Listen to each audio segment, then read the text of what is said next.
Welcome back. You're in the C Space Studio, sponsored by Salesforce here at CES 2023. I'm James Kotecki, joined by Melony Rios, the CEO of NOVUS Media. Welcome to the C Space Studio. Hi, thanks for having me.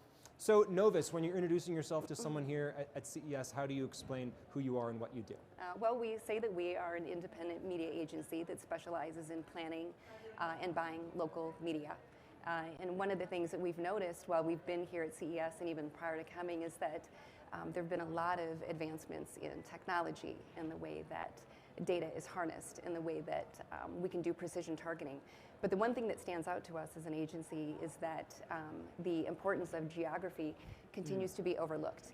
And as a media agency, that's the one thing that differentiates us. We actually use the way that we evaluate our customers' data, whether it's first-party data or third-party data, or human behavior information or results information. We always do it through the lens of geography. And what we found by doing that, regardless if our clients are in a certain industry versus another, or they have different types of business outcomes, is that geography can actually be an ultimate connector between all media channels. And it can be harnessed in a really unique way to create the optimal omni-channel program. And so while we've been here and we've been talking about ourselves, we've been on the lookout and we'll continue to be on the lookout for tools, technology, and techniques that can be leveraged at a hyper-local level to drive breakthrough outcomes for clients. And when we talk about geography, we're talking about the United States, the entire world. Where are you playing? All the way down to the zip code level, or if you're in Canada, we call them postal codes. Okay. Yes. Are people sometimes surprised? Maybe you said advertisers or people are tending to overlook geography. Are people sometimes surprised by how different geographies are within regions people might assume are more homogenous than they actually are? Tell me a little bit more about how geography can kind of tell us different things about people. Sure. Well, we've been studying geography for 20 years. We started off in the print media space, and that is an industry that can be or could be bought at the zip code level. And what we found our clients were most surprised about is that we could take an existing media buy and just by harnessing the information at a zip code level, we could reduce budgets by 20, 30, 40%, and we could increase sales. And those two things don't really seem like they would go together. What we've done over the last 5 years is taken that practice and harnessed new tools and new technology, and we've applied it to all media. And again, our clients are surprised that we're able to blend in a different way in one geography versus another geography and still get results that are positive for both, even though our approaches end up being quite different. So here we are, it's CES 2023. How many CESs have you been to? This is my first one. Well, welcome to CES. Thank you. Yeah, it's been really fun. What is your message here to folks? What are you talking to people about here? Just what I've talked about now is geography, and that it's something that we feel continues to be overlooked and that there are unique ways to harness it. And we're investing time, money, resources, and people into harnessing the power of it in the way that we go to market on behalf of our clients. As you look at the year 2023, obviously you're kind of painting a picture of the direction that you're going and that you want people to go. Are there specific opportunities that you're thinking about for the year ahead? We do have some opportunities that we're working on right now, and we think we're going to continue to stay focused on. We've been transforming our business for the last 4 or 5 years, focusing primarily on print media. Now we're in multimedia. And we've had an amazing growth trajectory over the last few years. And you're going to expect growing pains to come with that, as most organizations do. But many companies, when they're in massive growth, find themselves so focused on growth, they forget to look at the rest of the organization. And so that opportunity for us has been looking to drive efficiency with our scale. And at the beginning of 2022, we kicked off a project called Project Half, or an initiative called Project Half. And that was focused on using our internal tools, data, and advanced reporting to look at our end-to-end processes to uncover redundancies, low-value work, where we could leverage platforms, media platforms, and project management platforms to reduce those areas of work that were creating problems for the company. What happened was that we reduced our overtime hours by 26%. And the benefit of that is not just for the company, but it created a little bit of a relief for our employees, and that gets passed on to the customers as well. So we'll stay focused on that. A lot of marketers, brand leaders, agency folks here at CES, not only at CES, but here at C Space specifically. Right. Were there any kind of specific killer things that you discovered in that process, counterintuitive things that you were able to pull out or change that really made those differences? The one thing that has surprised me is how often full funnel marketing continues to be a debate, whether we should be focused on the top of the funnel or brand marketing or the bottom of the funnel performance marketing. It is such an old debate, and the fact that we're still talking about it surprised me.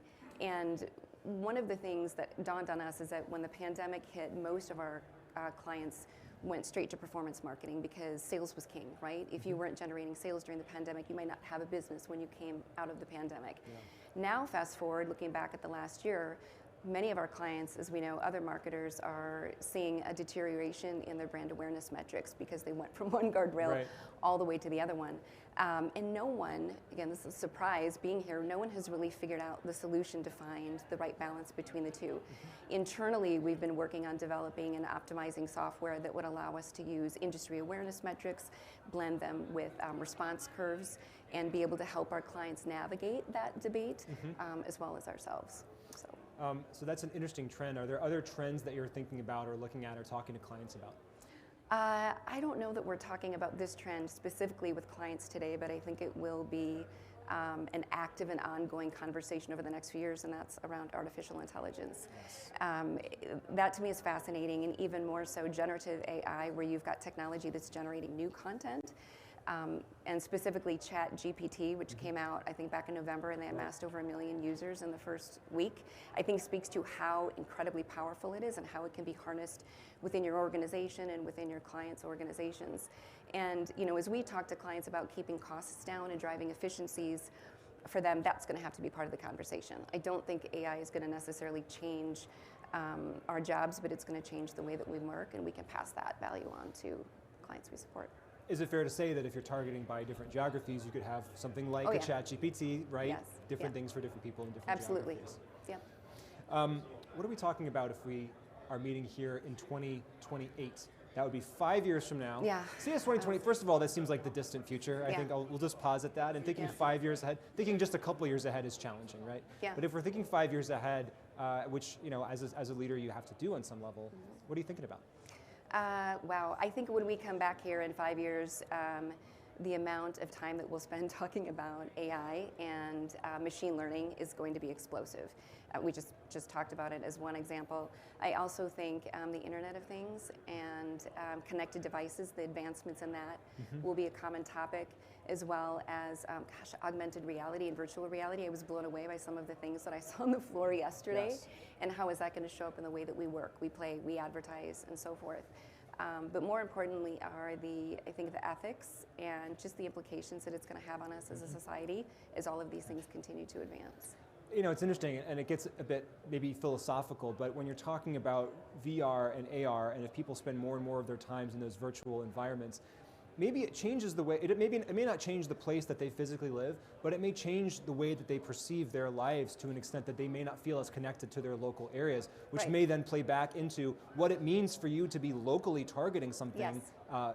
Have you thought much about that? Yeah, we've seen that today already. Since the pandemic, most people were staying at home and they were buying everything online. And I think marketers immediately thought, well, I need to find them online rather than in the geography where they're going to go to make a trip to a store. But what we actually found was that geography became more important because of the ways that communities were starting to be built and the way that people were working and flocking together. It meant that geography could be harnessed in even more powerful ways than I think people suspected. It is, I think, a myth that geography is necessary only for retail in the marketing world. We've got clients that don't have physical locations, that sell only items online, or software companies where we've introduced using geography to help drive insights to people that you've just, like you just described, and we've been able to deliver on that. And is there, I wonder, especially because people moved so much during the pandemic, another layer of what I'm just going to coin mental geography where, yeah, I live in this other place, but in my mind, I'm still from Boston, for example, because that's where I grew up. Yes, I think that's where creative has the power to play. So we know where to get the content and at what time, right place, that we know how all of that works, but I think creative can certainly offset that. Any other thoughts, and I think you'd have a neat perspective on this, on the future of work? So we've had a couple of years of massive change and fluctuation. Are we all staying home? Are we going to go back to the office? Is it hybrid? And now it just kind of seems like the Wild West. Everyone has an opinion on this. What do you think? Well, pre-pandemic, believe it or not, we had about 15% of our staff that was remote. As I mentioned, our company was going through a major transformation. We were looking for talent in the cities where we had office locations, and we were looking for intellectual horsepower from cities where we didn't have office locations. And pre-pandemic, everyone was already working on laptops. And so when we had to take everyone remote, it was a challenge, of course. Yeah. But I don't think the degree of challenge that we experienced looked anything like other companies experienced. So we've been remote since March of 2020. We've learned a lot, we've been optimizing it, and our opinion is this, is that we're gonna have to stay flexible. Employees want flexibility, they see it as a benefit. They also want a place to go and work when they want to. So if I need to practice a business pitch, or I wanna have a team meeting, or I just need to get out of my house and go work somewhere, that we give them the space to do that. I think the other thing in terms of the future of work, in order for this to work and be sustainable, is we have to be able to give our employees support, tools, training, all those things that sometimes are easy to lose when you're working virtually. And then trusting that our employees are going to be productive and that they're going to reach out when they need help. So I'm excited, frankly, to see where it takes us and what it looks like over the next couple of years. So many ways to work, and thank you, though, for joining us here in person at the C Space Studio. Melony Rios, NOVUS Media, thanks so much. Thank you. And thank you so much for watching. This is the C Space Studio here at CES 2023. I'm James Kotecki. More great conversations are just ahead.